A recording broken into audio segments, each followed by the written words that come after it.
Oke guys, welcome back dengan with me, Jeremy Sangkoso, dan kali ini kita bakalan bahas poin-poin pentingnya aja di dalam Kakskupa. Nah, di sini kita bisa lihat, kita disuruh hashing dengan backup untuk menyimpang password supplier. Nah, di sini supplier, aku pakai yang namanya user. Jadi, user ini bisa punya role admin, bisa punya role supplier. Itu.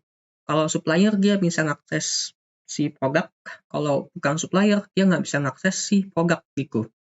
Nah, untuk backup ini, kita bisa lihat di box sini, root user. Kita bisa masuk dulu ya ke register. Gimana nih register? Oh, yang pasti di create user. Create user gimana?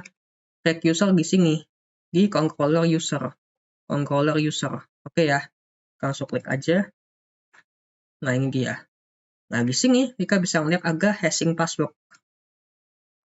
Agak hash password sama hash password. Dari mana nih? Nah, jadi ke input request boogie, inputnya kan password. Oke? Jika input password di sini, maka dari itu si password ini jika hashing, jika hash password menjadi password yang udah di hashing. Nah, password yang sudah di hashing ini jika kirimkan ke dalam database. Itu. Jadi yang dikirim ke dalam database adalah password yang sudah di hashing, bukan password aslinya. Itu. Oke? Ini pertama seperti itu. Nah, ini dari mana nih hashing passwordnya? Nah, kita bisa lihat lagi nih. Si hashing password dari mana? Oh, ternyata hashing password itu dari si Ukils backup itu guys, dari si backupnya ternyata.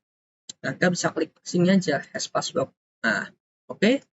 Nah, di sini hash password ya peringkatnya kayak biasa aja. Backup hashing passwordnya berapa? Nah, ini 10 ini apa? Ini 10 ini berarti 10 kali di hashing, 10 kali di enkripsi itu, enkripsi 10 kali, di hashing 10 kali, kurang lebihnya gitu. Nah, ini itu salt lah ya, sebutannya di parameternya salt, ini password salt itu. Terus juga kita bisa balik lagi, nah di compare password mana compare password? Compare password ini di login.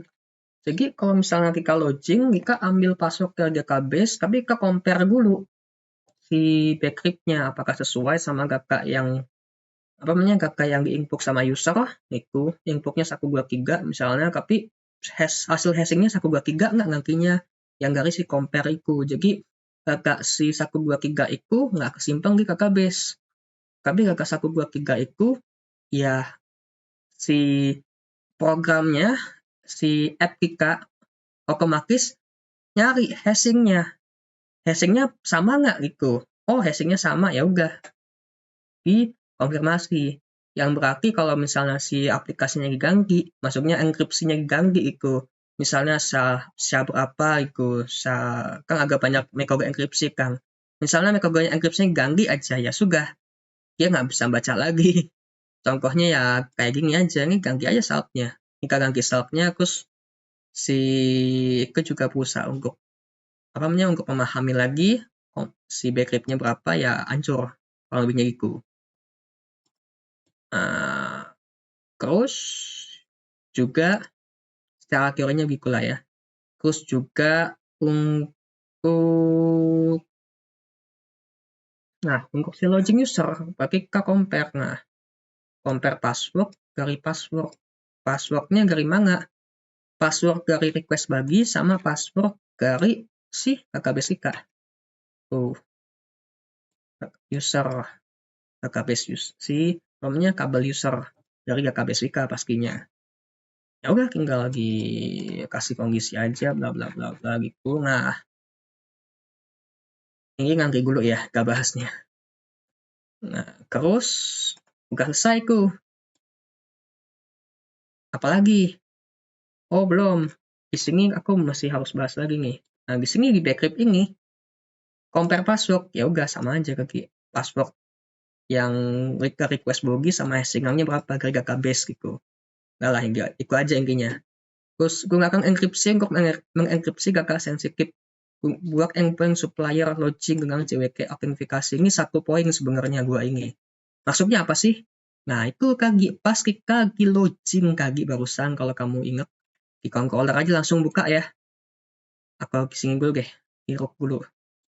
Nah, hiruk login user, kan kita masuk ke si controller user. Kita udah berhasil untuk membuat hashingnya. Udah berhasil untuk compare. Oke. Pokoknya ini kondisi udah lewat adalah ya. Kondisinya udah lewat. Nah, setelah ini lewat, berarti kita tinggal ngapain? Kita tinggal ngirim token. Itu. Token nerima nggak tokennya? Token dari JWT lah istilahnya. Nah, token ini isinya apa? Nah, JWT itu ada dua. Ada sign token sama si yang satu lagi. Nanti aku kasih tahu. Nah, dari si token ini, kita kirim user ID sama role. User role yang bisa dipakai buat yang namanya apa? Buat yang namanya untuk ngebuka rute kita sesuai apa? Sesuai role kita. Mungkin sesuai ID kita. Mungkin kayak gitu. Jadi kita tinggal ngambil dari si tokennya doang. Kan harus narik ke database lagi setiap rute. Kan repot. Nah, kita tinggal pakai si tokennya aja gitu. Nah, di sini ya ini biasa aja saya kasih user jangan sampai si passwordnya ngambil di dalam request respon dari si JSON-nya ini, jangan sampai passwordnya tampil. Nah, intinya setelah tokennya ini dikasih kirim, kita dapat lah tokennya lah dari sign token. Tokennya kita kirim kemana kirimnya? Ke request cookie. Kalau di video dia nggak ngirim lewat request cookie, tapi langsung dikirim ke request JSON. Jadi kita harus buat copy paste sendiri, masukin lagi ke dalam si autentifikasi dari header itu. Jadi agak repot. Mending langsung dikasih cookie aja. Tuh. Jika kirim cookie, isinya token. Tuh, enggak token ini yang kita ambil. Nah, ini apa nih? Ya, ini untuk pengaturan lah. Misalnya, kayak kita pakai HTTP only. Terus kita pakai secure nggak? Itu secure-nya apa? Kita pakai di dalam localhost atau kita pakai di dalam triple itu. Kalau triple secure-nya harus true. Kalau misalkan localhost ya secure-nya di false aja. Ini maksudnya apa? Production ya. Ini kan misalnya si kita kasih namanya berbeda. Kayak di sini env-nya berapa? Env mungkin lah. Env kan development. Kalau kita ngasih development ke si kebiasaan. Nah, kalau kita ngasih development sama dibandingkan dengan production kan hasilnya false itu. Tapi kalau kasih production sama production kan hasilnya true. Kalau lebihnya gitu lah. Ini cuma akal-akalan doang.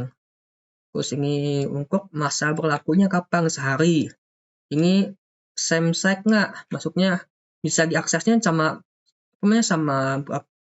site-nya berapa?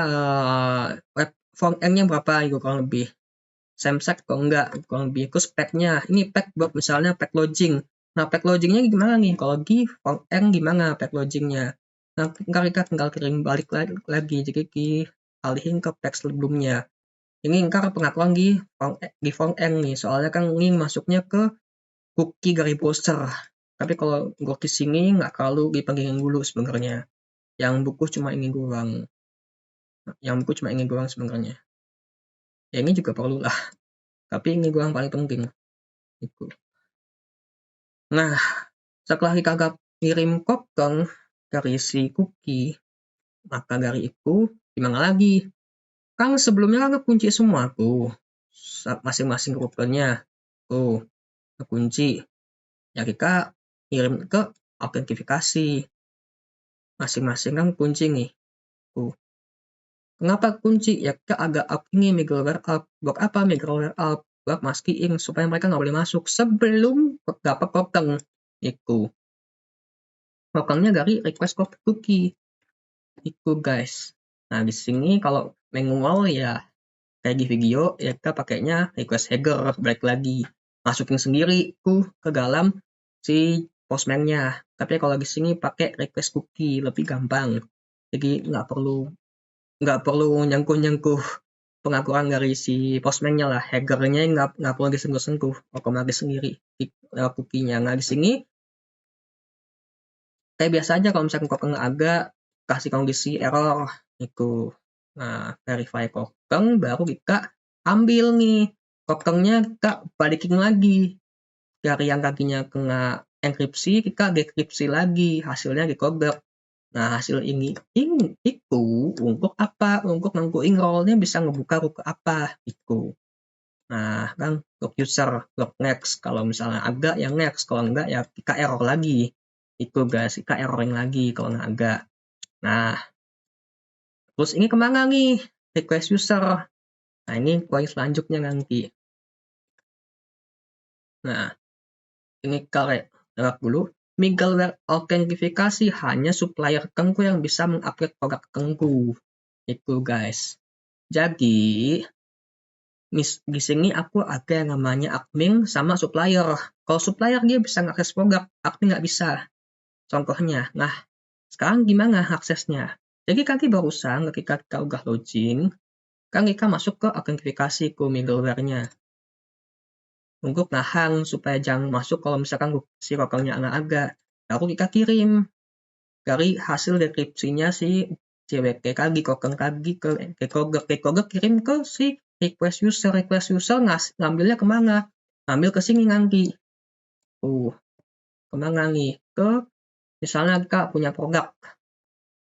Kan agak autentifikasi. Autentifikasi ngirim si request user ke belakang berarti. Request user ke belakang lagi gitu. Nah, kita kan ngirim request user ke belakang. Nah, kita harus tangkap lagi, bikin middleware baru. Buat tangkap si suppliernya ini, role-nya lah. Buat tangkap si role-nya. Kita tinggal klik sini. Masih di autentifikasi juga di bagian bawahnya. Kita buka dulu role-nya dari si request user. Kita hiralin aja namanya ini, namanya juga TypeScript lah ya. Nah, di sini kalau misalnya role-nya nggak sama dengan supplier, nggak boleh masuk. Tapi kalau misalnya ternyata lolos, ya udah next ke middleware selanjutnya. Apa itu? Ya kemari. Validasi produk. Habis validasi ya ke create product gitu, guys. Nah, sekarang tinggal kita ngobrolin validasi. Ini kan udah nih, login, produk udah tadi perusahaanku. Udah ya. Si login juga udah. Mana aku? Login udah juga. Login logout malah. Login logout register. Oh ya, kagak logout gimana nih kalau logout nih? Kalau logout ya tinggal kita clear cookie aja. Selesai. Gitu. Tinggal di clear aja cookie-nya. Nah, ini pergi kupung juga nanti agak autentifikasi kalau dia udah login ya harus kasih middleware juga. Jangan sampai dia udah login masih bisa ngakses halaman logout gitu. Rookingnya logout gitu. Jangan. Log apa dia login lagi gitu. Kalau udah login ngapain login lagi? Gitu guys. Begitupun kalau misalnya dia udah logout ngapain logout lagi gitu.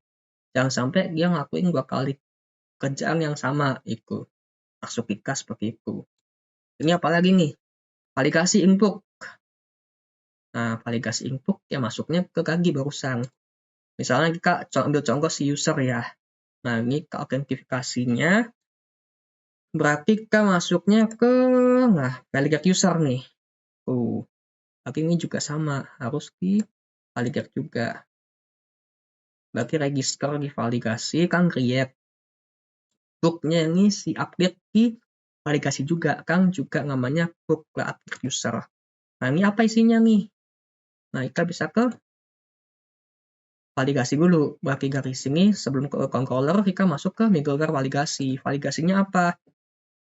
Validasinya ini, ya kita ngambil error dari mana? Dari si skema. Skema punyanya si Joy. Utility Joy. Nah, sebelum itu, kalau misalnya error, dari sininya request bagi, ya udah jangan kembaliin. Isinya apa sih skema? Kita klik dulu ya. Nanti pindah ke si Utility Joy. Nah, klik. Nah, di sini baru kita lihat. Kalau biasanya kita main validasi manual, ataupun pakai validator lah, itu juga agak namanya package validator, itu juga sama aja manual. Jadi kita mesti nulis fungsi switch case atau if else yang panjang ke bawah masing-masing. Kalau ini bukan string, jadi if else-nya apa. Kalau bukan min-max, if else-nya apa. Ribet. Kalau pakai join ini tinggal kita sambung-sambungin aja, kayak main middleware. Balik lagi gitu. Sambungin lagi, sambungin lagi, sambungin lagi, sambungin lagi. Kayak main fungsi, ya fungsi biasa lah. Fungsi, agak fungsi, agak fungsi, agak fungsi gitu. Lebih enak lah. Jadi masing-masing fungsi ini juga dia ngembaliin yang namanya pesan error. Nah ini juga enak juga. Jadi kita bisa buat sampai panjang sekali tanpa harus kita ngegar ke bawah itu. Lebih mudah itu guys. Nah di sini peringkatnya apa? Bikin validasi inbox misalnya harga nggak boleh negatif kan nama produk minimal 3 karakter. Bagi di sini ya produk ya. Kita tutup dulu, tutup lagi, di produk berarti. Nah, validasi produk tengah nih. Nah, namanya minimal 3. Minimal 3 karakter. Terus kalau misalkan price, harganya nggak boleh negatif, ya berarti minimalnya 0. Gitu guys. Udah selesai. Gitu guys kurang lebihnya. Jika main sama si Joy lebih bagus daripada jika main sama si validator. Iku pusing main pakai validator. Iku guys. Nah tinggal kita setelah jelasin codingan, kita bisa lanjut ke Postman untuk ngetes hasilnya seperti apa sih di Postman. Nah gini guys jadinya. Nah ini kalau kita pakai itu aja dulu ya, kita langsung gini aja deh dulu. Aku ngetes kalau misalnya kita pakai yang namanya si yang kayak di video lah ya, agak ribet nih mesti buka-bukain lagi. Bagi kalau misalnya kayak di video, ini usernya, login user, nggak boleh yang namanya ngasih cookie. Dia nggak boleh ngasih cookie, berarti cookie-nya dihitung dulu, langsung establish. Terus dia juga middleware-nya nggak boleh yang namanya autentifikasi, bukan. Enggak mas. Oke. Nah ini tokennya ini juga harus kita kembali ini. Nah oke. Begitupun user tadi barusan. User kita berarti saya token masuknya ke lagi ya. Autentifikasi oke. Mas klik ini kan tadi barusan dari user masuk autentifikasi terus masuk ke DWT.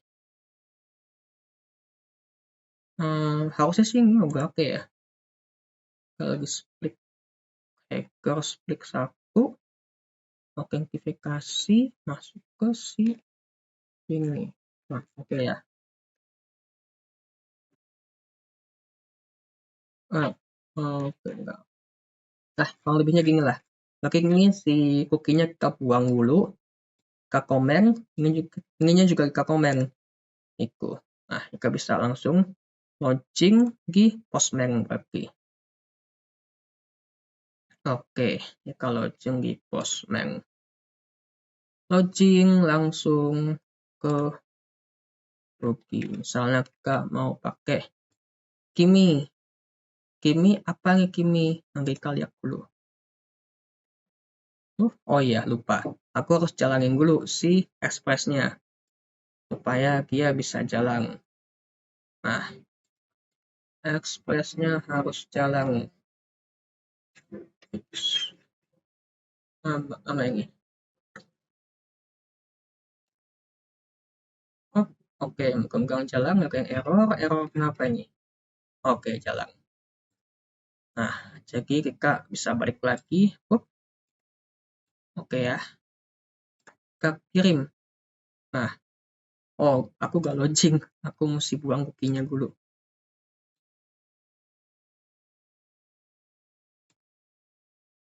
Kenapa ini? Your already logged in invalid token.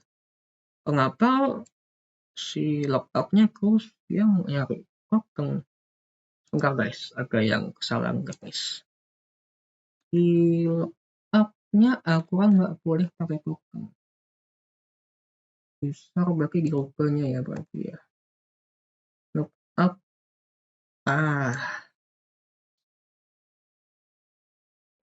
Kalau misalnya dia buka. Iya, kenapa dia ini ya? Mau up dong. Enggak. Ya kan login dulu kan, login dulu. Kalau nggak login dong. Oh iya benar, oke, sorry. Notifikasinya, berarti kamu mesti pakai ini dulu dong. Sebentar guys, si kukinya belum kebuang. Kukinya belum kebuang guys, sorry. Kukinya masih belum kebuang kukinya. PS, ini nggak boleh kasih lihat.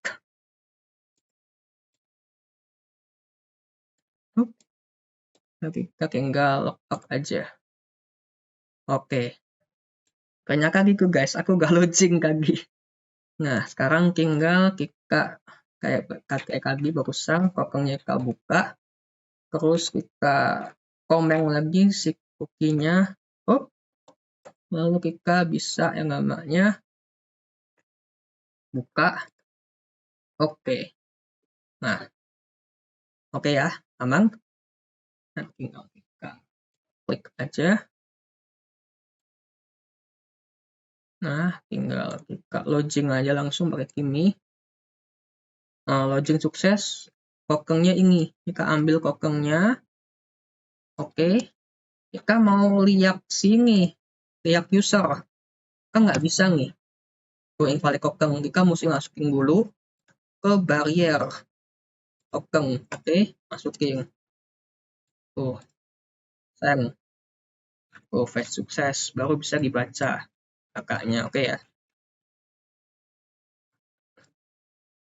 Kita juga bisa apa namanya? Bisa lihat. Nah, ini kan si supplier nih. Kita bisa lihat si reg usernya. Kimi ini, Kimi ini user ya. Kimi user. Berarti aku harus ganti dulu kakaknya di Postgre, sorry. Kimi ini user. Enggak kok. Oh, aku belum save, sorry. Enggak. Di save result. Nah, sorry. Nah, supplier ya. Oke. Si Kimi ini supplier, tapi dia otomatis bisa baca yang si produk. Bisa nyangkut-nyangkut produk harusnya. Ini kan nggak bisa. Kita harus ambil dulu kokongnya. Baru bisa. Oke. Itu. Nah, sekarang kita bakal login punyanya si admin. Kang pasti ini, berarti ini si autentifikasinya kita buang dulu berarti. Banyak banget ya. Oke. Ini juga key user, tag user juga kita buang.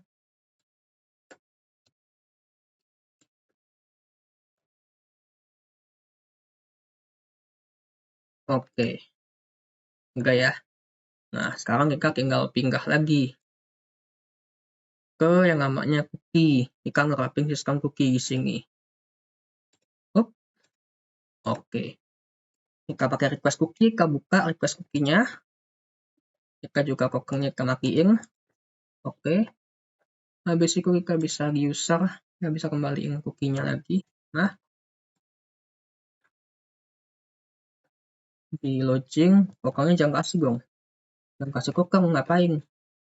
Tuh.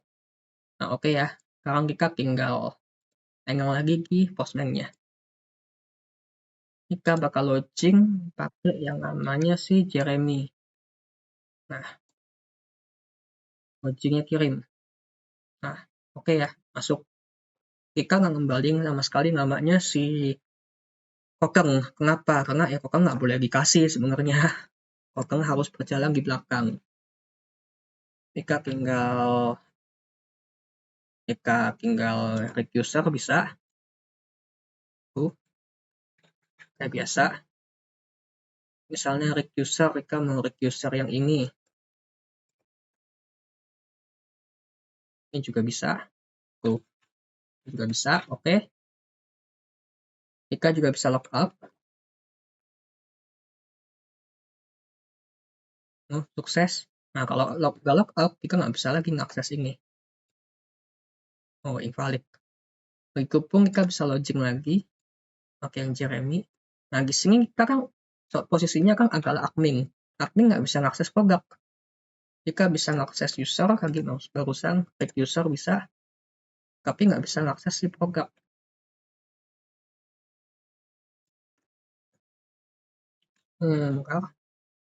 Si produk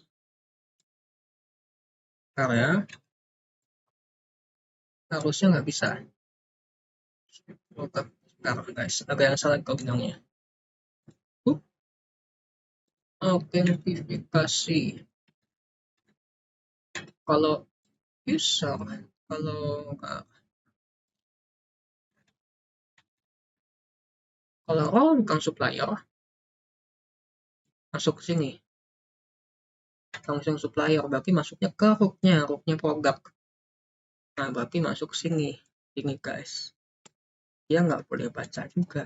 Dia juga nggak boleh baca. Nah, itu. Anggap aja dia nggak boleh baca juga. Itu guys. Kita bisa kukup lagi. Kita bisa ke sini. Tuh, nggak boleh. Tapi kalau misalnya kita ke user, masih boleh. Itu guys. Kurang lebihnya. Itu baru untuk yang namanya kita untuk membaca data. Ini juga nanti ada yang namanya delete, update, sama create. Kurang lebihnya gitu. Apakah ini harus di satu video juga? Oh ya, masih 26. Oke lah ya, langsung aja. Misalnya kita mau register data baru. Kita mau register lah ya. Kita register. Usernya apa? Usernya sih, yang user dong, supplier berarti. Suppliernya nama apa? Nogira lah. Misalnya gitu lah ya. Oke.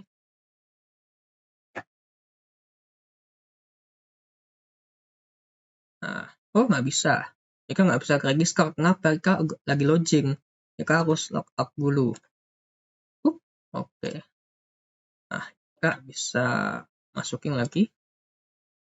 Nah, oke ya. Terus kita bisa yang namanya login. Pakai yang punyanya sih. Pakai punyanya segini aja. Oke. Nah, sekarang kita mau yang namanya ganti namanya nih. Kenapa sih namanya Kimi?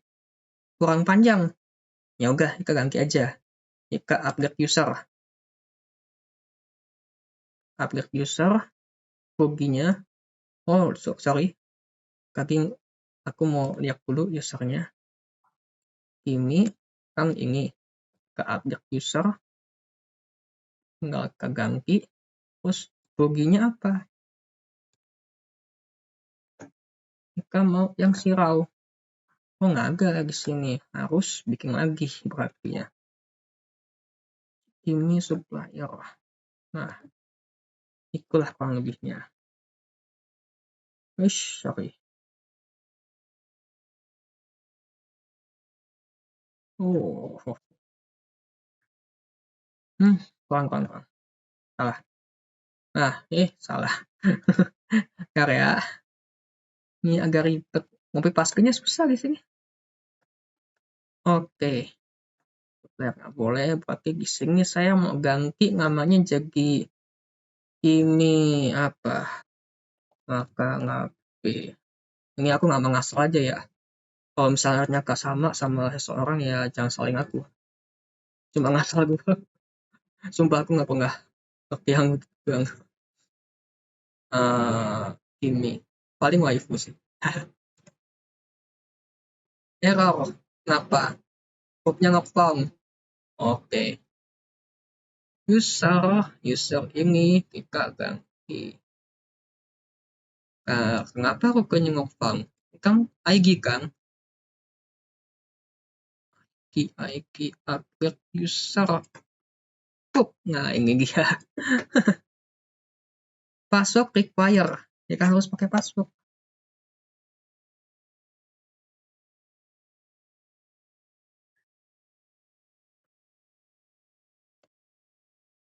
Ini 123. Maka. Nah, lagi pula. Lebihnya. Oke. Besok-besok pakai nama yang lain aja biar lebih aman. Pakai bahasa Inggris mungkin aku bahasa Jerman. Nah, di sini oke, harusnya udah jalan. Nah, akhir sukses. Jadi sekarang namanya jadi Kimi Watanabe. Itu. Kita bisa lihat di bagian Red User. Nah, oke ya. Berhasil. Dikupung produk. Produk aku mau ganti upgrade aja ya. Kalau crack nanti aja. Kalau crack kan sama aja.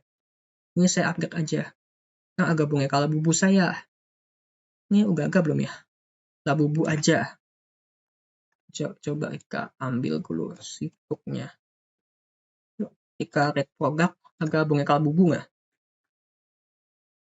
Oh nggak agak, udah dihapus. Berarti aku tinggal kriak aja lah bubu. Lah bubu aku kriak, terus aku upgrade lah bubunya. Karena pasti aginya bega. Oke. Nah, kurang klik nih. Jadi ini aja maksudnya. Nah, ngapa lagi? Price must be equal dengan 10. Ini ya. What?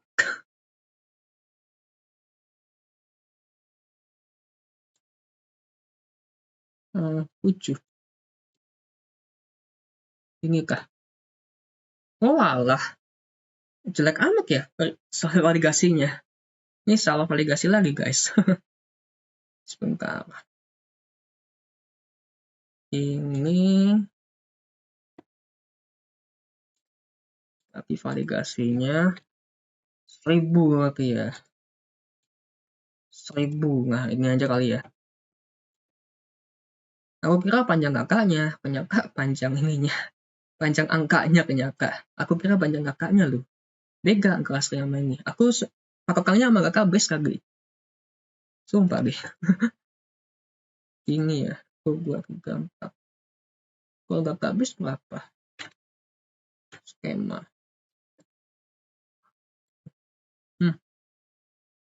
50 sih. 10. Oke lah. Coba ya. Mudah-mudahan bisa. Aku upgrade lagi berarti. Boneka Labubu 7.000. Ini lagi berapa? Aku lupa. Aku upgrade di sininya 1000 ya. Harusnya sih bisa. Oke, nggak bisa. 10.000 aja. 10.000. Nah, ini aja. Harusnya sih aman ya. Oke, sip, aman. Itu guys, kesalahan lagi di bagian validasi. Kalau lebih sih gitu guys. Cuma ya kurang teliti aja. Itu. Cara kerja seperti itu. Update sama juga. Post sama, update sama. Yang kayaknya banyak kakak kembar deh. Oke, dan sampai jumpa di video selanjutnya. Bye.